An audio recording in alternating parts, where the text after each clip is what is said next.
Bridge connection करके Airtel extreme fibre को जो है उसका रेंज जो है एक्सटेंड कर सकते हैं। जैसे कि अगर सेकंड फ्लोर तक जो है उसका रेंज आ रहा है, वो चाहते हैं कि थर्ड फ्लोर तक उसका रेंज आ जाए, और वो चाहते हैं कि एक ब्रिज कनेक्शन करके एक और राउटर को उसमें सेट कर दिया जाए और उसमें कोई भी एक्स्ट्रा खर्चा ना लगे। तो दोस्तों ये वीडियो आप लोगों के लिए और काफ़ी ज़्यादा इंटरेस्टिंग है, और जितने भी मैं स्टेप्स बतलाने वाला हूँ वो सारा का सारा इजी स्टेप्स होने वाला है। कोई भी कॉम्प्लिकेटेड स्टेप्स जो है वो नहीं बतलाने वाला हूँ। तो यहाँ पे मैं एक राउटर दिखला देता हूँ।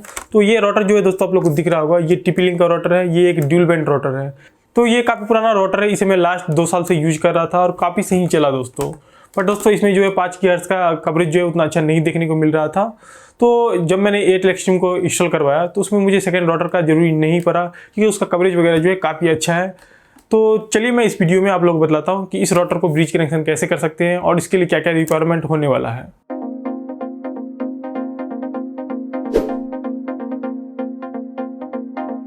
तो सबसे पहले तो ब्रिज कनेक्शन करने के लिए हमें क्या क्या चाहिए मैं आप लोग को बतला देता हूँ। आप लोग को सबसे पहले तो एक राउटर चाहिए। यहाँ पे आप लोग देख सकते हैं कि ये एक TP-Link का राउटर है। ये काफ़ी पुराना राउटर है, आई थिंक 1.5 या 2 साल पहले से मैं इसे यूज कर रहा था। बट रिसेंटली मैंने जब एयरटेल का ब्रॉडबैंड लगाया लगभग 4 महीने पहले, उसका जो है दोस्तों इस राउटर को मैंने खोल के हटा दिया, क्योंकि दोस्तों इसका जरूरी नहीं रहा, रिक्वायरमेंट नहीं रहा। क्योंकि दोस्तों आप जानते हैं कि एयरटेल का राउटर जो है काफ़ी अच्छा राउटर है, और मैं ये यूज कर रहा था। वो किस चीज़ में यूज कर रहा था, तो दोस्तों मैं इससे पहले जो रेल वायर का कनेक्शन यूज कर रहा था उसमें मुझे ये यूज करने का जरूरी पड़ रहा था, क्योंकि दोस्तों उसका जो ड्यूल बैंड राउटर है बहुत ही ज़्यादा पुअर क्वालिटी का था। तो इसमें तो अभी दूसरा बात कर रहे हैं। तो पहले तो यहाँ पे आप लोग को देख लेना है, कोई भी राउटर को आप लोग को ले लेना है जो कि सिंगल बैंड या ड्यूल बैंड सपोर्ट करता हो, ड्यूल बैंड सपोर्ट करता हो, ताकि अच्छा हो आप लोगों के लिए। और यहाँ पे आप लोग को मैं दिखला देता हूँ, ये राउटर का अडेप्टर है, ये 12 वोल्ट का है। ये जो अडेप्टर है ये ZTE का अडेप्टर है, क्योंकि उसमें जो है ZTE में मैं कोई और अडेप्टर यूज कर रहा हूँ, मेरे पास एक्स्ट्रा था। तो ये रहा उसका जो है लास्ट आप लोगों को एक वायर का जरूरी पड़ने वाला, जो कि एक लैन केबल है। ये लैन केबल जो है दोस्तों मैंने मार्केट से बनवाया हुआ है मैनुअली। मार्केट से मैं इसलिए बनाता हूँ दोस्तों क्योंकि वायर क्वालिटी जो है दोस्तों काफ़ी अच्छा रहता है, क्योंकि इसका मैनुअली जो है बनाया रहता है, काफ़ी अच्छा बनाया रहता है। वायर क्वालिटी के साथ साथ जो क्लिप वगैरह रहता है वो थोड़ा अच्छा क्वालिटी का देखने को मिल जाता है। अगर आप लोग दोस्तों लैन केबल लेना चाहते हैं तो दोस्तों 2 तरीका है। एक तो जो है आप लोग मार्केट से मैनुअली बनवा लें, बढ़िया क्वालिटी का वायर वगैरह देख के 25 से 30 रुपये पर मीटर दोस्तों आप लोग अच्छा वायर क्वालिटी मिल जाएगा लैन केबल का, ये आप लोगों को बनवा लेना है। और या फिर अगर ऑनलाइन लेना चाहते हैं तो ऑनलाइन आप लोगों को दोस्तों मैं एक ही ब्रांड बोलूँगा लेने के लिए, जो कि अमेजन बेसिक्स का है। बहुत अच्छा केबल रहता है, मैं यूज भी कर रहा था इससे पहले। उसका भी लिंक आप लोगों को वीडियो के डिस्क्रिप्शन में मैं दे दूँगा। तो इस कर कह रहा हूँ कि इसे जो है एक इंड को मैं कह रहा हूँ कि ZTE के राउटर से कनेक्ट करता हूँ, मतलब कि एयरटेल ब्रॉडबैंड से। और सेकेंड जो है यहाँ कनेक्ट होगा, वो कैसे करना है वो मैं आप लोग को दिखला रहा हूँ। यहाँ पे आप लोग दोस्तों देख सकते हैं कि ये एयरटेल का राउटर है। मैं हटा देता हूँ, इसे साइड कर ले रहा हूँ तब तक के लिए। तो यहाँ पे आप लोग को दिख रहा होगा ZTE का ये राउटर है। तो यहाँ पे पीछे में पोर्ट आप लोग को दिख रहा होगा दोस्तों, ये लैन 1 से 4 तक जो है पोर्ट आपको करना क्या है, किसी भी एक पे कनेक्ट कर देना है। तो मेरा पहले से जो पोर्ट है मैं बता देता हूँ आप लोगों को किस किस चीज़ में यूज हो रहा है। एक दोस्तों पोर्ट है वो PC में यूज हो रहा है, सेकंड पोर्ट जो है दोस्तों वो CCTV में यूज हो रहा, और थर्ड जो है वो 50 मीटर दूर तक केबल गया हुआ है नेटवर्क स्विच के द्वारा, वो भी ब्रिज कनेक्शन किया हुआ है।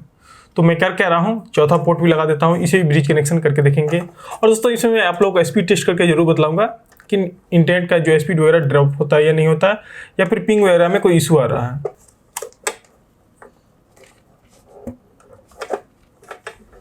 दोस्तों ये केबल जो है अच्छे से लग चुका है, आप लोगों को ध्यान रखना है, केबल सही से लगा लेना है। अब मैं कर रहा हूँ कि इस राउटर में सप्लाई देता हूँ, आप लोग को पहले दिखला देता हूँ। अब यहाँ पे अडेप्टर रहा दोस्तों, इसे मैं पहले हटा देता हूँ ताकि मैं कनेक्शन दे पाऊँ। और सप्लाई देने के लिए पास में ही मेरे पास बोर्ड है, मैं वहाँ से सप्लाई दे देता हूँ इसे। मैं पीछे से दिखला देता हूँ आप लोगों को। कुछ इस तरीके का आप लोगों को पोर्ट्स मिल जाएगा। आप लोगों को करना क्या है, पावर में इसे लगा देना है। लगाने के बाद दोस्तों यहाँ पे आप लोगों को की दिखेगा पावर ऑन का, उसे प्रेस कर देना है। इसे ही पावर ऑन करेंगे दोस्तों। अभी सप्लाई नहीं है क्योंकि दोस्तों मैंने स्विच जो है ऑन नहीं किया, अडेप्टर का स्विच ऑन कर दिया। तो यहाँ पर पावर जो है आ चुका है, देख सकते हैं लाइट वगैरह जो है जलना स्टार्ट हो गया है। तो सबसे पहले तो करता हूँ क्या, इस राउटर को ऑन होने देता हूँ। उसको जो राउटर को पहले रीसेट कर देंगे, क्योंकि काफ़ी दिन से ये राउटर ऐसे ही रखा हुआ था। इसका पासवर्ड वगैरह क्या कॉन्फ़िगर किया है वो मुझे कुछ भी नहीं पता, तो इसे बेटर है कि रीसेट कर दें और आप लोगों को शुरू से बतलाऊं। और इस प्रोसेस के लिए दोस्तों मैं PC नहीं यूज करने वाला हूं, क्योंकि दोस्तों बहुत लोगों के पास ऐसा होता है कि PC जो है नहीं होता या वो लोग पीसी यूज नहीं करना चाहते, वो मोबाइल यूज करना चाहते हैं, तो मैं आप लोगों को मोबाइल से ही प्रोसेस को यूज करके दिखलाने वाला हूँ। तो ये राउटर देख सकते हैं कि इसका वाईफाई जो नेटवर्क ऑन हो गया है। मैं करके रहा हूँ, पीछे में आप लोगों को रीसेट दिख रहा होगा दोस्तों। यहाँ पे WPS या रीसेट है और यहाँ पे वायरलेस ऑन ऑफ है। तो मैं WPS या रीसेट को प्रेस एंड होल्ड कर रहा हूँ।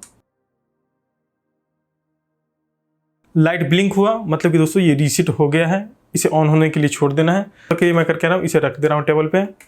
और एक चीज़ मैं आप लोगों को बतला रहा हूँ, यहाँ पे अगर गौर से देखें दोस्तों आप लोग, तो LAN 3 जो है ये जल नहीं रहा है, क्योंकि दोस्तों ये कनेक्टेड नहीं है। और दोस्तों आप लोग को ध्यान रखना ये कि LAN 3 में मैंने लगाया है, LAN 3 पे ये जल नहीं रहा है, क्योंकि दोस्तों इसका वायर जो है मैंने कनेक्ट नहीं किया है। कभी कभी होता है क्या, वायर वगैरह अगर फॉल्टी मिल जाए तो आप लोगों को यहाँ से चेक कर लेना है सिंपली कि वायर फॉल्टी है। अगर कनेक्ट कर रहे हैं दूसरे राउटर से और वो वर्क नहीं कर रहा है तो मैं इसे राउटर में कनेक्ट करूँगा, उसके बाद चल के चेक कर लेंगे। यहाँ पर मैं आप लोगों को दिखला देता हूँ, राउटर जो है पूरी तरीके से ऑन हो चुका है। अब मैं कर क्या रहा हूँ कि यहाँ पे वायर को कनेक्ट कर रहा हूँ जो LAN केबल एयरटेल से आया हुआ है। तो उसके लिए आप लोग करना क्या है, ब्रिज कनेक्शन करने के लिए यहाँ पे आप लोग को दिख रहा होगा इंटरनेट। ये LAN पोर्ट हो गया, मतलब कि इथरनेट पोर्ट हो गया, ये हो गया इंटरनेट। आप लोगों को दोस्तों इस केबल को जो है इसमें लगाना है, इंटरनेट वाले सेक्शन में लगा देना है।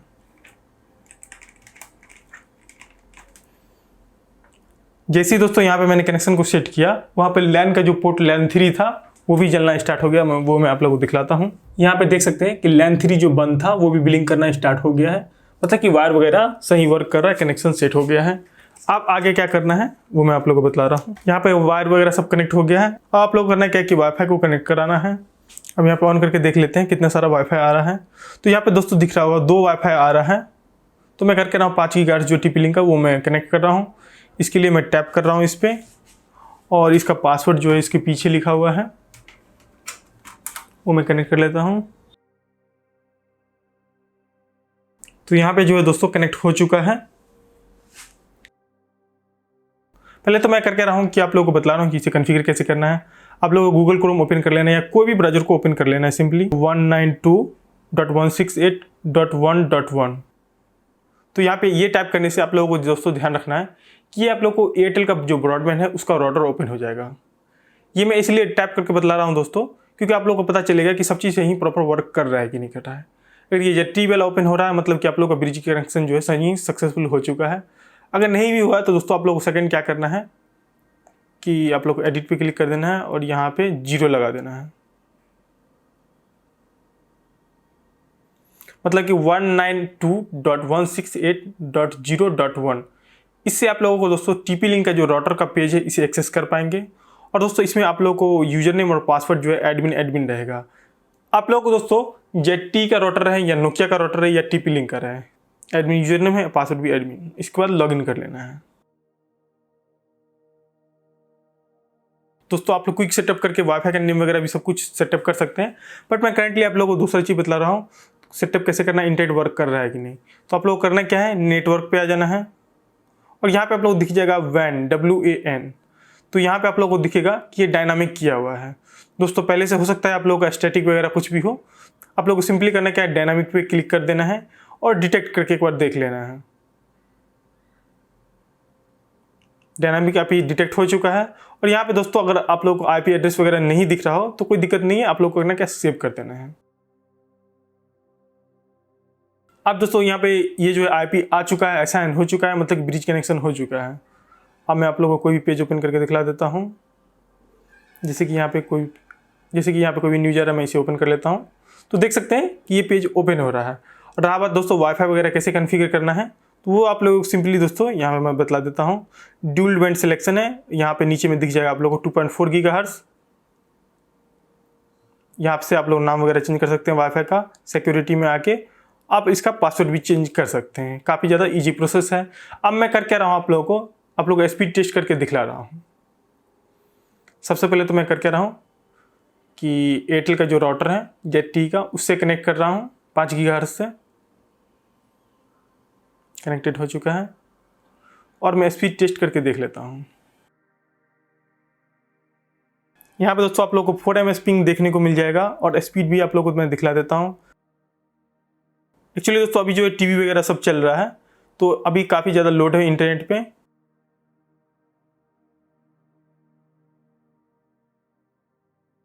अभी दोस्तों राउटर से काफ़ी ज़्यादा डिवाइसेस कनेक्टेड है, इसलिए दोस्तों आप लोगों को स्पीड पूरा देखने को नहीं मिला है। बाकी दोस्तों देख सकते हैं 156 Mbps जो है डाउनलोड दे रहा है और अपलोड का जो स्पीड है वो 250 Mbps दे रहा है। अब मैं कर क्या रहा हूँ कि आप लोगों को TP लिंक से कनेक्ट करके दिखलाता हूँ।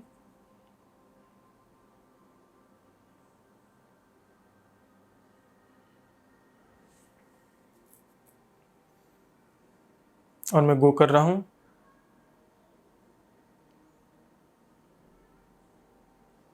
पिंग में दोस्तों आप लोगों को 1 ms का डिफरेंस देखने को मिल रहा है, बट स्पीड आप लोग दोस्तों देख सकते हैं कि जो आप लोगों को 250 Mbps तक सपोर्ट नहीं ले रहा है, अंडर 100 ले रहा है। यहाँ पे दोस्तों ब्रिज कनेक्शन में आप लोगों को एक प्रॉब्लम देखने को मिल सकता है कि स्पीड जो है आप लोगों को ये पूरा नहीं लेगा। ये दोस्तों 100 Mbps डाउनलोड और 100 Mbps जो है अपलोड का सपोर्ट लेगा। तो यहाँ पे दोस्तों आप लोगों को दिख गया होगा कि काफ़ी ज़्यादा स्टेप्स जो है इजी है और MS का जो है 1 ms का डिफरेंस आ रहा है, बट दोस्तों स्पीड का काफ़ी ज़्यादा डिफरेंस देखने को मिल रहा है। 5 GHz पे ही दोस्तों आप लोगों को अपलोड और डाउनलोड स्पीड जो है 94 Mbps तक सपोर्टेड है। इससे ज़्यादा स्पीड ये आप लोगों को नहीं देगा। वापस से मैं आप लोगों को 5 GHz कनेक्ट करके दिखाता हूँ जो एयरटेल का राउटर है उससे। तो दोस्तों इसलिए मैं ब्रिज कनेक्शन करके एक राउटर ये जो है एक्स्ट्रा जो मेरे अपने रूम में यूज कर रहा था वो नहीं यूज कर रहा हूँ। दूर के लिए मैं कनेक्शन यूज कर रहा हूँ, उसमें दोस्तों उतना स्पीड का मुझे ज़रूरी नहीं है इसलिए। MS देख सकते हैं कि MS आ रहा है 4 ms। अब आप लोग वापस से देख सकते हैं कि एयरटेल का स्पीड जो है वापस से 250 Mbps के आसपास मिलना स्टार्ट हो गया है। ऐसे कनेक्शन जो है दोस्तों 200 Mbps का मेरा है, आप लोगों को पता ही होगा, 225 जिसमें मिल रहा है और अपलोड भी उसी के आसपास मिलने वाला है। देख सकते हैं 223 Mbps जो है डाउनलोड मिल रहा है, 239 जो है अपलोड मिल रहा है। अभी वो वापस से कनेक्ट करके रीचेक करके दिखला देता हूँ आप लोगों को। दोस्तों ब्रिज कनेक्शन करना काफ़ी ज़्यादा इजी स्टेप्स है, बट आप लोग को ये ध्यान रखना है कि राउटर जो है सपोर्ट नहीं करता है। 1 ms का जो है डिफरेंस आ रहा है दोस्तों। और यहाँ पे स्पीड का जो मेन पॉइंट है दोस्तों कि स्पीड जो है आप लोगों का ये 94 Mbps से ज़्यादा नहीं दे रहा है। यहाँ पे आप लोगों को क्लियरली दिख गया होगा दोस्तों कि ये जो है सपोर्ट ही इतना ही कर रहा है TP लिंक का राउटर ब्रिज कनेक्शन पे। तो दोस्तों आप लोगों को मैं यही रिकमेंड करूँगा कि आप लोग जो है सिंगल राउटर ही यूज करें जो एयरटेल की तरफ से प्रोवाइड किया गया है वही, या फिर अगर आप लोग ब्रिज कनेक्शन कर रहे हैं तो आप लोगों का जो है मैक्सिमम 94 Mbps तक सपोर्टेड मिलने वाला है। आप लोग जो है यहाँ पे इस तरीके से स्टेप्स को फॉलो कर सकते हैं। अभी आप लोगों ने दोस्तों देखा काफ़ी ज़्यादा इजी स्टेप्स था एक सेकंड राउटर को ब्रिज कनेक्शन करना एयरटेल एक्सट्रीम के साथ। दोस्तों आज का वीडियो पसंद आया तो इसे लाइक कर दें। अगर इससे रिलेटेड कोई भी क्वेश्चन पूछनी हो तो नीचे कमेंट सेक्शन में कमेंट कर सकते हैं। अगर फ्यूचर में और भी वीडियोस देखना चाहते हैं इस तरीके तो मेरे चैनल को जरूर सब्सक्राइब कर दें। Thanks for watching, take at home.